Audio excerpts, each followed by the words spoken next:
Informasi selanjutnya, Saudara, anggota fraksi PDI Perjuangan DPR, Masinton Pasaribu mengusulkan hak angket terkait putusan Mahkamah Konstitusi soal batas usia Capres-Cawapres. Masinton melihat keputusan MK 16 Oktober lalu tidak lagi berdasarkan atas kepentingan konstitusi, melainkan mengarah pada keputusan tirani.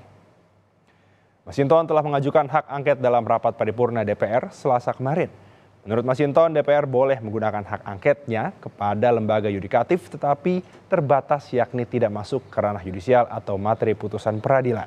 Keputusan MK 16 Agustus lalu yang membuka karpet merah bagi Gibran Rakabuming Raka melaju sebagai bakal cawapres mendampingi Prabowo Subianto. Tentu kita menghormati ranah independensi kekuasaan kehakiman, maka dibatasi. Tapi dalam aspek pelaksanaan undang-undangnya boleh.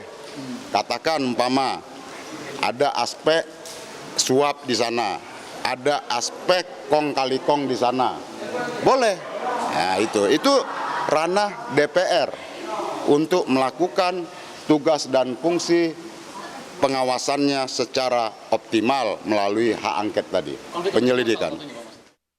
Saudara, Ketua Majelis Kehormatan Mahkamah Konstitusi Jimli Asidik mendukung usulan DPR untuk memakai hak angket terhadap putusan Mahkamah Konstitusi.